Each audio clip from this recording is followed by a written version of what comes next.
कोई जम्मू कश्मीर में ST seat नहीं है, शेड्यूल ट्राइब सीट नहीं है।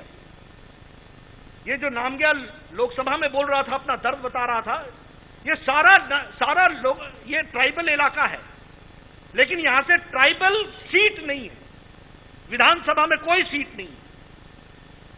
हमारे यहां 2 प्रधानमंत्री और 1 उप प्रधानमंत्री, ये इस देश में वेस्ट पाकिस्तान से आकर के यहां पर भारत के प्रधानमंत्री बने।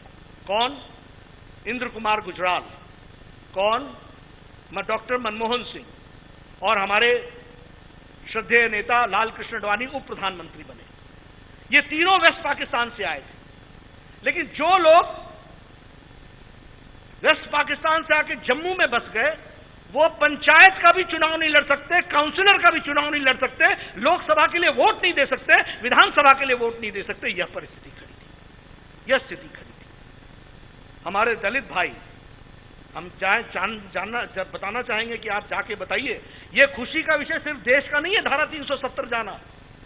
हमसे ज्यादा खुश जम्मू कश्मीर के लोग हैं, हमारे वाल्मीकि भाई हैं, जो वहां पर काम करते थे और उनको सर्टिफिकेट मिलता था कि you can do service only of सफाई कर्मचारी and none other services you can do.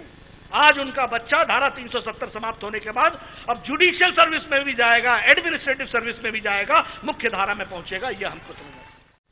और इसलिए 5 तारीख को सारी की सारी ताकत जम्मू कश्मीर की भारत के संसद में थी और हमारी उंगलियों में वो ताकत आई जिसने उसको दबाया और एक झटके में धाराशाही जम्मू कश्मीर 2 यूनियन टेरिटरी के रूप में बन गई।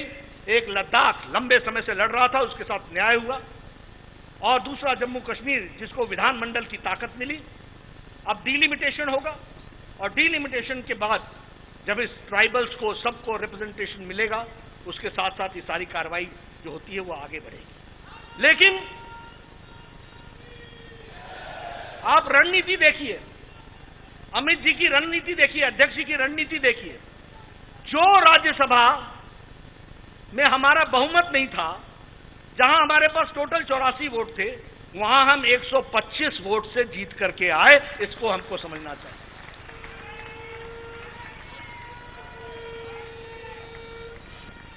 आधों ने बाहर जाकर समर्थन किया और बहुत से दलों ने बैठ करके समर्थन किया।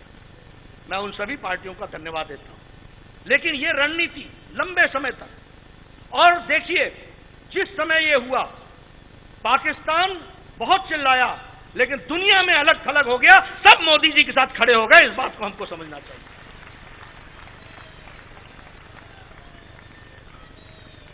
एक दिन के अंदर 10 देशों ने तुरंत समर्थन दिया। जो महाशक्तियां थी, जो बड़े देश थे, 10 देशों ने साथ दिया, और 2-4 दिनों के अंदर लगभग 100 डिप्लोमैट्स ने इसका साथ दिया और कहा ये ठीक है, ये जम्मू कश्मीर का मामला, ये भारत सरकार का और भारत के संविधान का मामला है, ये उनका आंतरिक मामला है और इस पर हमको समर्थन देते हैं।